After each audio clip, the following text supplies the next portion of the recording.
Pasensya na po, first time ko kaya medyo Okay lang. emotional. Yes.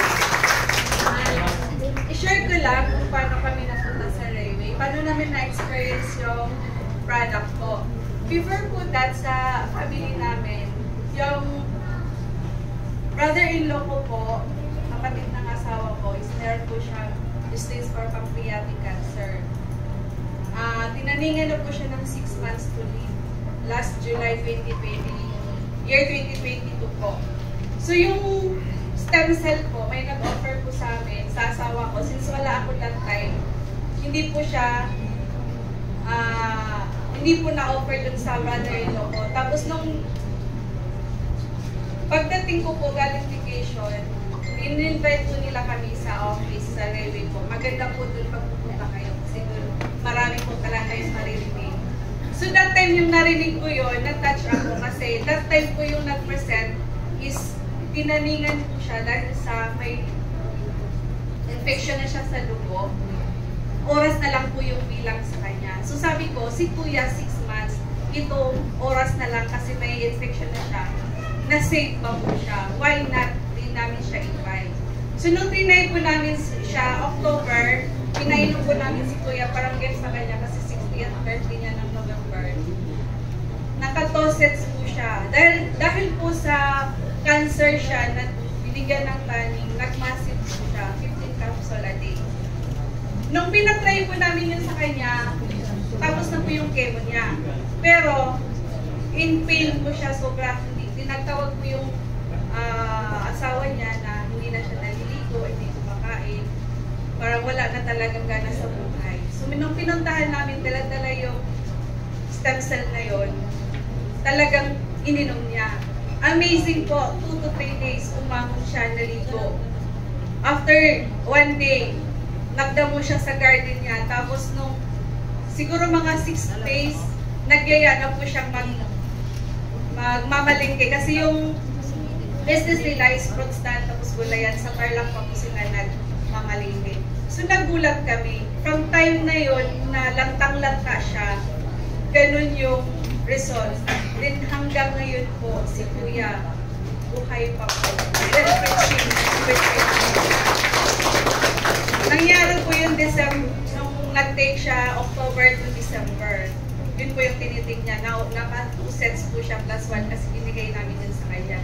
Then January 2023, nangyari yun sa asawa ko naman. Nag-start lang po siya sa upo. Dahil nag-upo po siya, nagpa-check. Nung nagpa-check siya, binigyan po siya ng antibiotic. Pero yung antibiotic na yon, allergy siya. Nung nagka-allergy siya, as in, ito po nangyari sa kanya, nagtupulali siya, ang laki. Lahat yan sa bibig niya is nana po. Umalat po siya to the point na kunti na lang po yung butas na nadaanan. Siya na po yung nagsabi na dalhin niya na ako sa ospital kasi hindi na po siya makakakain.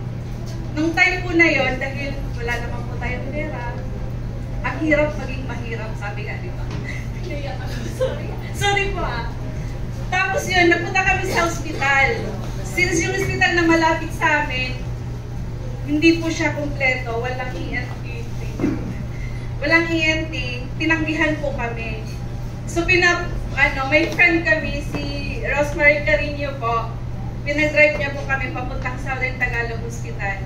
Pagdating po doon, tinanggihan ulit kami. So pumunta kaming Las Piñas Hospital, General Hospital. Hindi daw nila kami tatanggihan, pero sa monoblock na lang yung asawa ko sa hallway. Sabi ng asawa ko, mamamatay ako dito ng mabilis kasi yun yung ano. So that time po, wala kaming choice. Bumalik kami sa first hospital na pinuntahan namin para lang ma-admit siya kasi hindi na siya nakakain. Sobrang hinang-hina na siya. Nag-perma kami ng waiver doon na kung ano mang mangyari sa kanya, wala sila pananagutan. So in-admit siya, Saturday po yun ng umaga. Ay, Friday ng umaga tinanggap siya. Saturday ng gabi, pinilit na po siyang nilabas kasi lumaki po yung tiyan niya. Ito po. Lumaki po yung tiyan niya. Pinilit na po kaming lumabas. Pagdating ko po doon, nandun na yung ambulance sa labas. Naka-wheelchair na siya, naka-oxygen that time.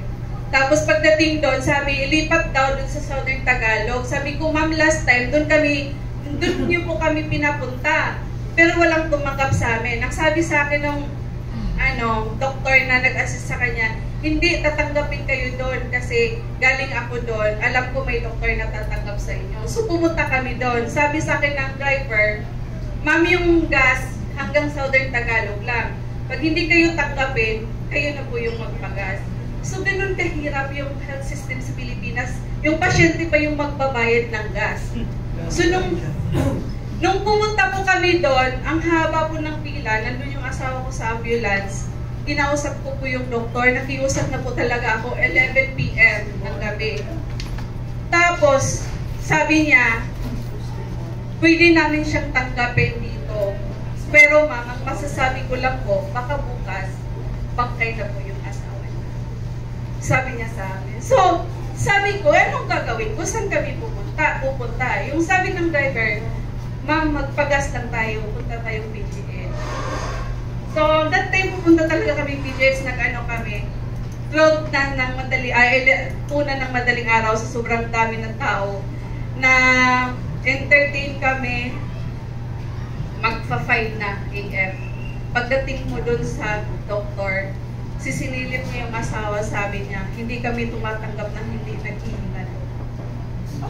Kasi that time, sobrang dami ng tao. Kahit may mas malala pa doon nakahiga na doon sa upuan, may dugo-dugo, hindi nila tinanggap. Kaya sabi ko, saan kami pupunta? Kasi wala nang ibang pupuntahan eh. Sabi ko, wala nang nung oras na yung driver ng ambulance, sabi, kailangan na namin bumalik sa hospital, ma'am, alas 6 na ng umaga. So dito kami nila dinala sa hospital ng Maynila. Pagdating namin ng hospital ng Maynila po, nung pinuntahan namin yung nurse, sabi, ano bang problema? At that time kasi, kaya siya nilabas sa hospital kasi lumaki yung tiyan. So nung surgeon yung tinawag nila. Nung sinawag nila yung surgeon, umakyat sa ambulance, nakita ng surgeon yung tiyan niya, tinanong anong cause. So sabi namin, nag-start lang sa bibig, nagka-allergy, nagkanana. Sabi niya, ay hindi ako, sa ENT yan. So bumaba siya, naghanap na naman kami sinong ENT na available. So pinapunta na naman yung ENT. Pag-akyat ng ENT, nakita niya yung tiyan ng asawa ko na lumaki. Sabi niya, hindi ako yan. Kasi dito daw siya. Sabi ko, sino? Saan kami lalapit? Ilang ospital na? Ganito pa talaga to. Parang gusto ko nang mang-away doon. Ganito pa talaga yung hospital natin sa Pilipinas. Imbis na tulungan ka, lalo ka talagang manghihina dahil sa ganong sitwasyon. So, ang nangyari po, buti na lang talaga, grateful ako doon sa nurse, sabi niya, kakausapin ko. Kinausap, ang tagal ng negotiation nila, sabi ng nurse, kung ano yung case ng tiyan, doon lang yung doktor. Kung ENT, hindi lang. So, ang tagal, umabot kami ng 7 AM. Doon siya, sa ENT. As in, nilaw na siya. Tapos, pagkatapos niya sa ENT, nirefer siya ng ENT sa surgeon. So, ang nangyari po, nung inano siya ng surgeon, chinek siya ng surgeon, napabangon siya kasi ang sakit nga na siya. Sabi ng surgeon, sige, meron talagang something. Magpa-ultrasound ka. Since hindi po kami taga Maynila, hindi po kami tinanggap. Pinauwi lang din po kami. So, wala nang ambulance, wala na kami maksasakyan, nag-grab na lang po kami pa uwi. So, nung dumating po kami sa bahay, yan po yung nakahiga siya. Kumatok po si Mami Mamangla. Yun po yung mother-in-law ni Sis Rose, mother ni Rajalom. Sila po tumulong sa amin. Kumatok po siya sa bahay namin. Tapos, may dala po siyang isang bote ng stem cell. Sabi po niya, Brad, itry mo to, inumin mo. At that time, nung pagtalikod ng Mamangla, umiyak yung asawa ko po. Sabi ko, ba't ka umiiyak? Dahil ba may nag-care sa'yo? O dahil nadagdagan yung utang natin? Kasi yung sakuyan namin, paluwal namin yun, 2 set. Tapos sabi niya, hindi, iinom ako. Kahit hirap na hirap siyang lunukin yung malalaking capsule, 9 capsule a day po siya. So after po 3 to 4 days, meron po siyang tinatawag na healing crisis. nag-shoot up po yung BP niya kasi high blood siya. Nagpalpitate din po yung heart niya, mabilis. Pero pag tinitingnan mo, okay siya. Pero yung pinoproblema niya yung baka daw atakihin siya. So, ang ginawa namin, nag-observe lang kami, tuloy-tuloy yung pag-take po niya. Then after nun, nung time na may project po kasi siya sa Cavite City, kailangan puntahan, doktor po yung may-ari nun. Yung doktor po na yon, before pa kami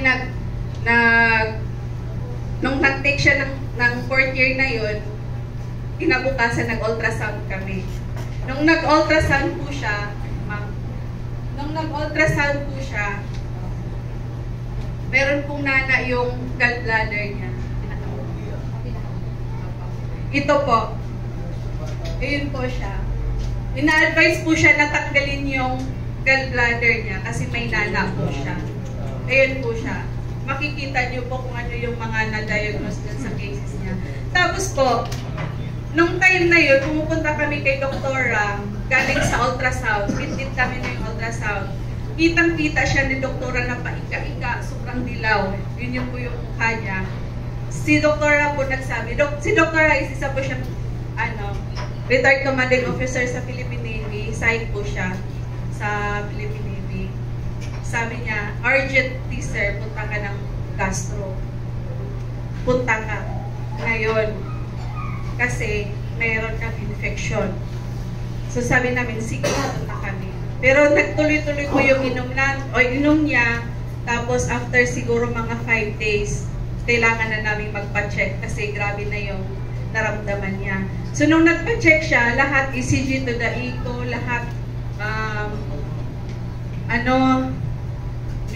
exam ng blood niya, blood chem niya. After ng result, sabi ng doctor, sir, anong gagawin natin dito? Sabi niya, kasi daw ito nga yung naramdaman ko. Opo, nandun na po tayo. Pero yung result niyo po, ECG niyo normal. To the echo niyo normal. Laboratory niyo normal. Stress ka lang ata, itulog mo yan. Sabi ng doktor, sabi niya, hindi kasi sabi niya, sige sir, ganito. Bigyan ko kayo ng reseta para kampante ka na yung blood mo, yung takot siyang ma-stroke eh. So binigyan siya, tapos pag hindi pa po talaga okay yung pakiramdam mo, mag-stress test tayo, sabi niya. Pero before po talaga dati, nung nag-apply kami ng insurance, nilaboratory siya, hindi po siya nakapasa sa critical illness dahil sa ECG niya. Pero yung new niya na ECG, okay po lahat. Last November lang po, lahat ng abdominal, ultrasound siya, kidneys niya, gallbladder niya, pati prostate niya, clear po siya. So, hindi na po siya na-operahan. To think po na yung gallbladder, wala po pala siyang gamot. Kailangan lang na matiis mo yung pain, bigyan ka ng pain reliever. Pag hindi niya, cut na po talaga. So, yun po siya, na unlucky po yung na-save. That time, takot na takot ako na mabiyuda, di ba? Kasi breadwinner, sino ba mong breadwinner dito? Di ba? Pag yung breadwinner magkakasakit, lahat paralyzed. Kasi wala na pong naghahanap ng kabuhayan. Sino? Siya nga, mismo sa sarili niya, wala, hindi niya na makayang kumain mag-isa. Di ba? So, isipin niyo po, kung kayo yung naghahanap buhay, saan ba kayo best na mag-invest? Sa health or doon sa kikita kayo ng money? Ang pera nakikita, pero yung buhay hindi po na ibabalik.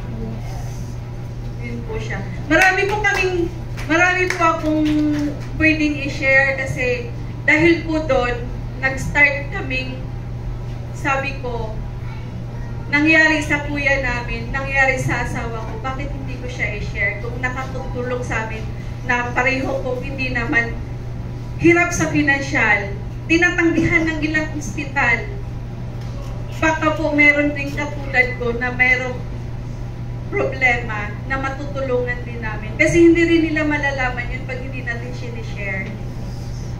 Yun po siya. Maraming salamat.